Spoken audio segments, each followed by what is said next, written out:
پاؤں کے اور کون سے مسائل ہوتے ہیں؟ لوگوں کے پاؤں میں جلن ہوتی ہے، لوگوں کے پاؤں سوج جاتے ہیں، زیادہ دیر بیٹھتے ہیں تو سوج جاتے ہیں. ہم نے ایڑیوں کی درد کی تو بات کی، اس کے علاوہ بھی بہت سارے مسئلے جو پاؤں سے سٹارٹ ہوتے ہیں. بالکل. دیکھیے، ایک تو میں آپ کو پہلے جو بالکل ہی چھوٹی بات سے اب شروع کرتے ہیں. جن کے پاؤں سوج جاتے ہیں، عام حالات میں نہیں لیکن خاص مخصوص حالات میں، مثلا آپ نے امریکہ سے پاکستان کا سفر کیا یا کوئی لمبا گاڑی بھی سفر کیا، پاؤں آپ کے لٹکے رہے، اور خاص طور پہ اگر آپ بڑی عمر کے ہیں تو یہ تو ایک نارمل فینومینا ہے. تو اس پہ تو پریشانی کی ضرورت نہیں ہے. ٹھیک ہے. لیکن اگر آپ کے بغیر کچھ کیے ہوئے بھی پاؤں سوجتے ہیں اور آپ بڑی عمر کے ہیں، ساتھ میں آپ کو سانس بھی چڑھتا ہے، تو آپ ضرور ذہن میں رکھیں کہ یہ ایک ہارٹ کا پرابلم ہو سکتا ہے، یہ لیور کا پرابلم ہو سکتا ہے. کیونکہ پیروں کا بے وجہ سوجنا کوئی اچھی بات نہیں ہے، یہ کوئی نہ کوئی علامت ہے کسی بیماری کی. تو اس لیے آپ کو رول آؤٹ کرنی پڑے گی. پروٹین کی کمی کی وجہ سے ہو سکتا ہے. تو یہ بہت سی کنڈیشن ہو سکتی ہے.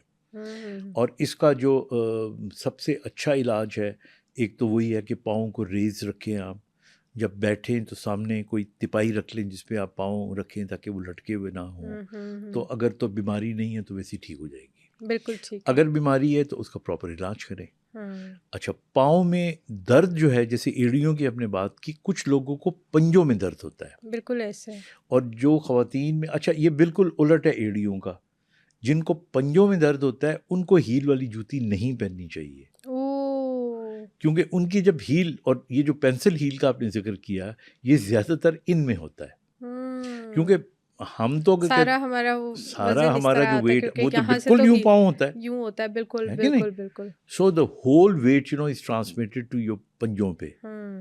اور وہ پنجوں پہ پھر اس کو ایک نام دیتے ہیں بیماری کو، میٹاٹارسلجیا. اچھا. ہاں، یا موٹن ڈیزیز بھی کہتے ہیں. یہ باقاعدہ وہاں پہ ایک نرو ہوتی ہے، دب رہی ہوتی ہے. اور اس کا پھر ٹریٹمنٹ یا فزیو کرتے ہیں. میں تو ویسے نارملی اس کو انجیکٹ کرتا ہوں. اچھا. ہاں، بیکاز میں نے دیکھا ہے کہ وہ باقی دوائیوں سے ٹھیک نہیں ہوتی. سو وہ انجیکٹ، اور ایک ہم پیڈ دیتے ہیں جس کو میٹاٹارسل پیڈ کہتے ہیں. تو یہ وجہ ہوتی ہے.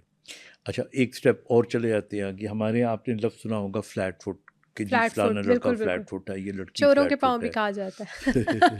کہتے ہیں اس کے پاؤں چوروں جیسے. اور ہمارے یہاں فوج کے اندر ان لوگوں کو نہیں لیا جاتا، پولیس میں نہیں لیا جاتا. بالکل ایسے، بالکل نہیں تو لیا جاتا. فلیٹ فٹڈنس جو ہے یہ بھی ایک کنڈیشن ہے. فلیٹ فٹ میں فوج میں کیوں نہیں لیتے؟ کیونکہ فلیٹ فٹ کے جو لوگ ہوتے ہیں وہ زیادہ بھاگیں، زیادہ چلیں، تو ان کو پیروں میں درد کی شکایت شروع ہو جاتی ہے.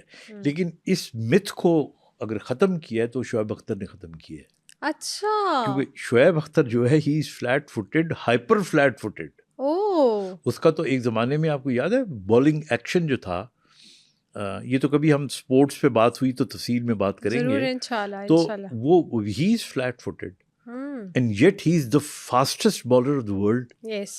تو اس لیے میں نے تو بلکہ ریکمنڈیشن بھیجی تھی، because I remain attach to Pakistan army in the sense کہ ان کے بہت سے ڈاکٹرس کو میں ٹرین کرتا ہوں، بلکہ ان کا امتحان بھی لیتا ہوں.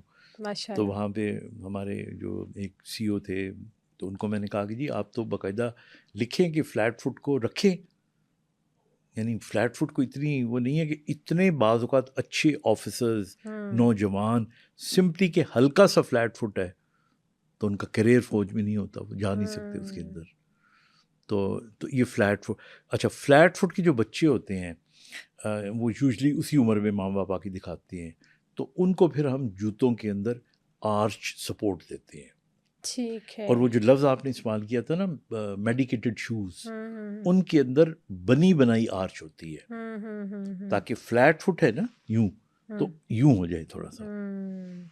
تو یہ بیماری، پھر اس کے علاوہ اور بہت ساری آسٹیو آرتھرائٹس کی بیماری پیروں میں ہو سکتی ہے.